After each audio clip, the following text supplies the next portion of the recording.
తిరుమల శ్రీవారి ఆలయంలో శాంతి హోమం ముగిసింది. శ్రీవారి నైవేద్యాలు లడ్డు నెయ్యిలో కల్తీ జరిగిన నేపథ్యంలో ప్రాయశ్చిత్తం కోసం అర్చకులు అధికారులు శాంతి హోమం నిర్వహించారు. ఆలయంలోని యాగశాల వద్ద ఉదయం 6 గంటల నుంచి ఈ హోమాన్ని అర్చకులు నిర్వహించారు. ఆగమ సలహాదారు రామకృష్ణ దీక్షితులు ఆధ్వర్యంలో శాంతి హోమాన్ని నిర్వహించారు.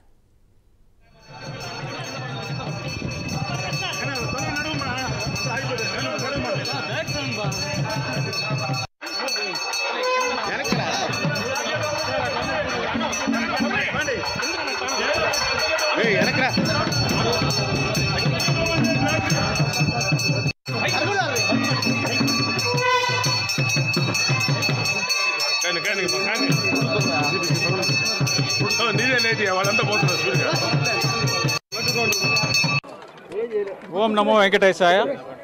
శ్రీవారి దేవాలయంలో జరిగిన దోషాలకు ప్రాయశ్చిత్తంగా ఈరోజు దేవాలయంలో శాంతి హోమం చేయడం జరుగుతుంది.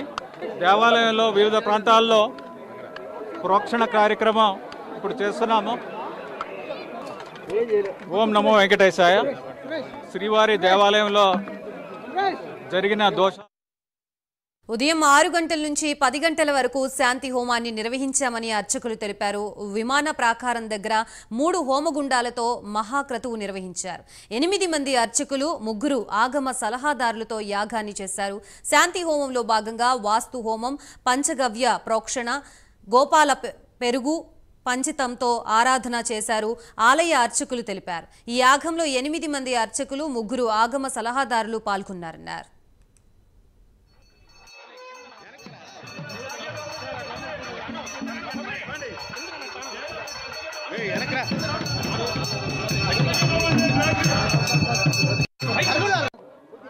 తిరుమల శ్రీవారాలయంలో ఇటీవల గత ఒక వారం రోజుల ముందు మనకి కొంత ద్రవ్యాలలో కల్తీ జరిగిందని, దోషభూయిష్టంగా కొన్ని పదార్థాలు కలిశాయని తెలిసిన దానివల్ల ఆ యొక్క దోషాలన్నీ పోవడానికి మనకి ఇటీవల తెలిసింది. దానికి ముందే పవిత్రోత్సవాల ముందే నెయ్యిని మార్చడం జరిగిందనేది తెలిసింది.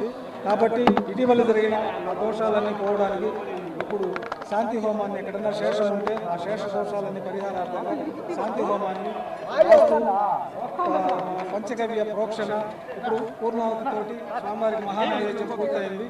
ఆ కుంభజల ప్రోక్షణ అంతా ఆలయాల్లో స్వామివారి సన్నిధుల్లో అంతా ప్రోక్షణ చేయడము, తర్వాత మనం ప్రసాదాల తయారీలో ఎక్కడెక్కడ ద్రవ్యాలు వాడి స్వామివారి ప్రసాదాలు తయారు చేస్తామో ఆ ప్రాంతాల్లో ఉపాలయాల్లో అంతా కూడా ఈ యొక్క ప్రోక్షణతోటి కార్యక్రమం పూర్తవుతుంది. ఈ కార్యక్రమం గురించి భక్తులందరూ కూడా ఎలాంటి చింతన లేకుండా స్వామివారిని ప్రార్థించుకొని వారి మనసులో ఏదన్నా ఈ యొక్క ప్రసాదాల వల్ల మనకి దోషం తగిలింది అనే భావన ఎవరికి అవసరం లేదు. ఎందుకంటే పవిత్రోత్సవాల ముందే నెయ్యిని మార్చడం జరిగింది.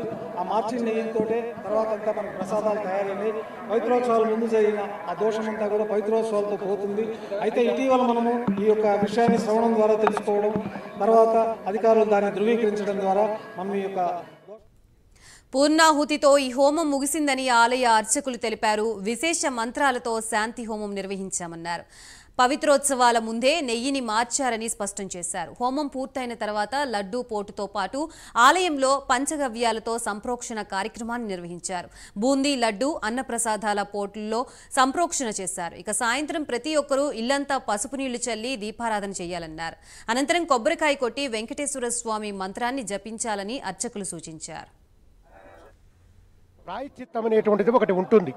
అయితే ఆ ప్రాయశ్చిత్తం అనేటువంటిది ఇలా జరిగినప్పుడు కానీ, అలా జరిగిందనేటువంటి అపోహపడ్డప్పుడు కానీ దాన్ని మనం చేయటం జరుగుతుంది. అదే శ్రీవారి ఆలయంలో ఈ ప్రాయశ్చిత్త ప్రకటనగా బంగారు బావి దగ్గర ఉన్నటువంటి యాగశాలలో 8 మంది ఋత్విక్కులు, అలాగే ఆగమ సలహాదారులు, ఆగమ పండితులు, అర్చకులు అందరూ, ఆలయ అధికారులు అందరూ కూడా కూర్చొని సంకల్పం చేసుకొని ఈ కార్యక్రమాన్ని చేయటం జరిగింది. ఈ శాంతి హోమ కార్యక్రమంలో